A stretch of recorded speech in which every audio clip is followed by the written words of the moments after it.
आज थायराइड से हर कोई परेशान है। जगदम वजन बढ़ना, स्ट्रेस में रहना, एंजाइटी में रहना, हेयर फॉल, कुछ ऐसी ऐसी प्रॉब्लम्स है जिनसे आज लोग जूझ रहे हैं। ये सब थायराइड की वजह से हो रहा है। तो दोस्तों सिर्फ मेडिसिन ही आपको प्रॉपरली इसको क्योर नहीं कर पाएगी, प्रॉपरली बैलेंस नहीं कर पाएगी। आपको उसके साथ साथ आपको योग अभ्यास को भी अपनाना पड़ेगा जो जो आपके थायराइड ग्लैंड को नेचुरली बैलेंस करता है। तो दोस्तों थायराइड है क्या चीज़? थायराइड हमारे गले के अंदर एक छोटा सा एक ग्लैंड होता है जो हमारे पूरी बॉडी के मेटाबॉलिज्म को, हमारे पूरे बॉडी के हमारे मूड को, हमारी एनर्जी को प्रॉपरली ये मेंटेन करता है। प्रॉपरली इसको पावर हाउस ही बोलते हैं पूरी बॉडी का।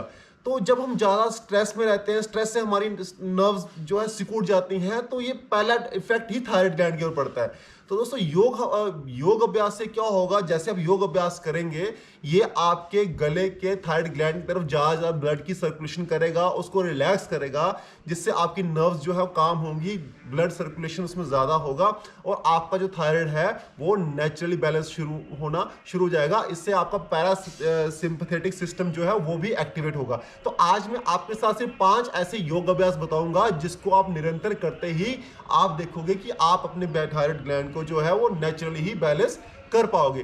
करना कैसे? अब आप ये देखिए, सबसे पहला अभ्यास है हमारा सर्वांगासन का अभ्यास। ये बिगिनर्स के लिए थोड़ा टफ हो सकता है, बट आप इसको करने के लिए दीवार का सहारा भी ले सकते हैं। ये क्या करता है? ये डायरेक्ट आपके गले के अंदर, जहां थायराइड ग्लैंड के अंदर ब्लड फ्लो करेगा, जिससे आप देखोगे इमीडिएटली आपकी जो थायराइड ग्लैंड को है वो बैलेंस होना शुरू होगा। आपको काफी हद तक इसमें रिलैक्स मिलेगा। इसमें आपको क्या करना है? आपको सिंपल लेट जाना है। कोई ज़्यादा टफ काम नहीं है, कुछ नहीं है। आपको सिंपल लेट के अपनी लेग्स को सीधा करके और लेग्स को थोड़ा थोड़ा उठाना है। ऐसे जैसे यहाँ पे उठाया, थोड़ा सा रुके, फिर थोड़ा सा ऊपर उठाया। आप देखोगे जैसे आप थोड़ा पीछे जाओगे तो आपके जो हिप्स हैं वो ऑटोमेटिकली थोड़ा ऊपर होना शुरू हो जाएंगे। फिर थोड़ा और पीछे, फिर और पीछे।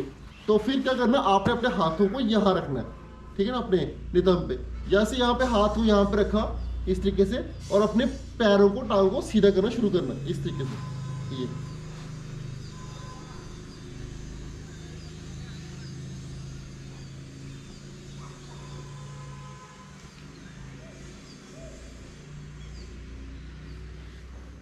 फिर धीरे धीरे वापस।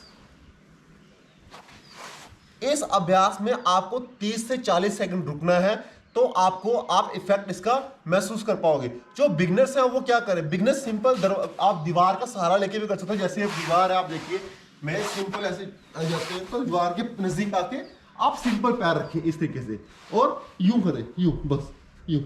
ये आपको सिंपल यूं ही करना है। तो आप देखोगे कि आपकी जो थायराइड ग्लैंड की तरफ जो है वो ब्लड सर्कुलेट होना शुरू हो जाएगा और आपको काफी हद तक इससे आराम मिलेगा। हाँ, जिनको नेक में सीवियर पेन है, हाई बीपी है, वो इसको अवॉइड करें। जो नेक्स्ट अभ्यास हमारा वो जो है इसका, वो है हल आसन का अभ्यास।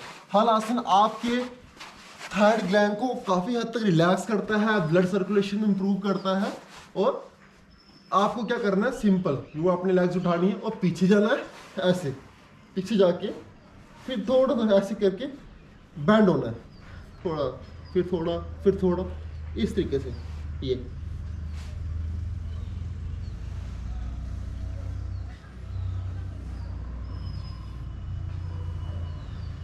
फिर वापस, फिर ठीक है। ये अभ्यास आपके डाइजेशन को भी बेटर करता है। डाइजेशन के लिए और नेक के लिए ये बहुत ही अच्छा है। उससे हार्मोन भी बैलेंस होते हैं। और इससे जो अगला अभ्यास है हमारा, वो है हमारा भुजंगासन का अभ्यास। अब भुजंगासन में आपको क्या करना है? सिंपल यूं लेटना है, यूं लेट के, और अपने हाथों को छाती के बिल्कुल आमने ऐसे रखना है और पूरा उठना है इस तरीके से।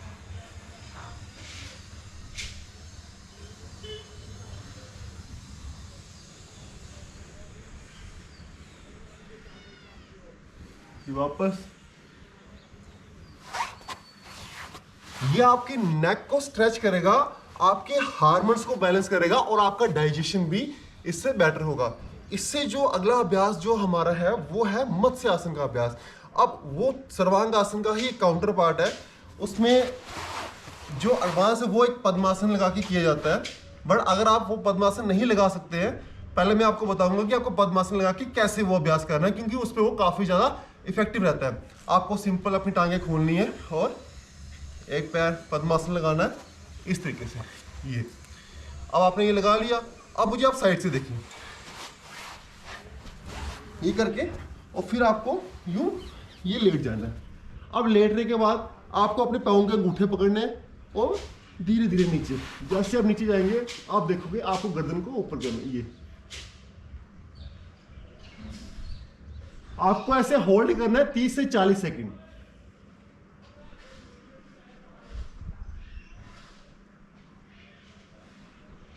फिर वापस। अब जो पद्मासन नहीं लगा सकते वो सिंपल अपनी लेग्स को भी खोलें पूरा इनको सिले करके, और ऐसे ये आप देखोगे आपके गले में काफी स्ट्रेच आपको मिलेगा। जो गले के इर्द गिर्द जो नर्व्स हैं वो इसमें रिलैक्स होंगी, उसमें ब्लड सर्कुलेशन होगा और आपको काफी हद तक इसका फर्क पड़ेगा। इससे जो अगला अभ्यास है वो हमारा प्राणायाम का अभ्यास है, वो है उज्जयी प्राणायाम। ये वेरी वेरी इफेक्टिव है। आपको स्टार्टिंग में करने में आपको थोड़ी खांसी सी आएगी, थोड़ा सा ऐसे इरिटेशन सी होगी, बट वो वहाँ पे इफेक्ट कर रहा होता है। आप निरंतर जैसे करते रहेंगे आपको ये काफ़ी अच्छा लगेगा और आपका मूड अच्छा रहेगा। आपका पैरासिम्पैथेटिक सिस्टम जो है वो इससे एक्टिवेट होगा और आप काम फील होंगे, आपको बहुत ही अच्छा फील होगा। आपको क्या करना है, सिंपल यूँ बैठना है। और दोस्तों याद रखें, जब भी आप प्राणायाम का अभ्यास कोई भी कर रहे हैं, अगर आप कोई भी आसन जैसे लगाने में असमर्थ हैं, आपको कोई भी तौलिया या कोई चादर लेके आपको अपने हिप्स के नीचे रखनी, ताकि आपकी कमर जो है वो सीधी रहे, क्योंकि इसमें कमर आपको बिल्कुल सीधी रखनी होती है। आपको करना कैसे है, पहले सांस को बाहर छोड़ना है, पूरा छोड़ के जब अंदर सांस को लेनी है तो वो अंदर लेनी सांस, तो आपको गले के अंदर एक घर्षण सा होना चाहिए, एक आवाज़ आनी चाहिए। देखिए आप कैसे कर रहे हैं, और जब बाहर छोड़नी तो एक भ्रमर की आवाज़ से देखिए।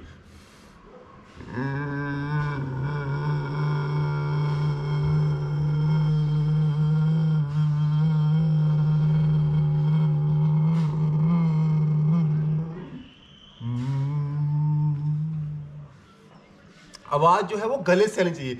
अगर आपके गले से आवाज नहीं आ रही है, आपको पहले गले को यूं पकड़ना है, ऐसे ऐसे थोड़ा सा करके,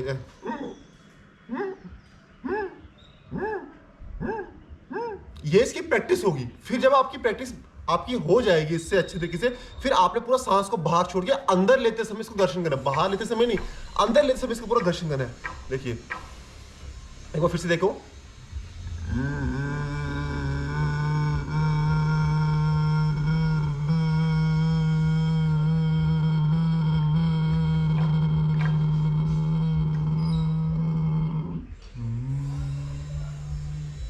ये करते ही आपका पैरासिम्पैथेटिक सिस्टम जो है वो एक्टिवेट हो जाएगा, आपका फोकस बढ़ेगा, आपका कंसंट्रेशन लेवल बढ़ेगा और आपका थायराइड ग्लैंड भी जो है वो नेचुरली बैलेंस होना शुरू हो जाएगा। तो दोस्तों ये थे वो 5 अभ्यास जिसको आप निरंतर करें, लगातार करें, इसको छोड़े ना। देखो योग एक दिन करने से आपको बैलेंस नहीं होगा, आपको इसको निरंतर कंटिन्यूटी में लाना पड़ेगा। कंटिन्यूटी में लाएंगे तभी ज्यादा इफेक्ट करेगा। आपने आज किया, कल नहीं किया, फिर परसों किया, आप भूल जाए, आपको इसका कोई भी इफेक्ट नहीं पड़ेगा। हाँ, अगर आपका थायराइड काफी सीवियर हो चुका है तो आप इसमें डॉक्टर की सलाह ले सकते हैं। मेडिसिन को छोड़ना नहीं है, बट मेडिसिन के साथ साथ आपको ये अभ्यास भी जरूर करने हैं। ये अभ्यास आप करते जाएंगे, आपको मेडिसिन भी आपका इफेक्ट वो भी बैलेंस करेगी और ये अभ्यास उसको टोटली उसको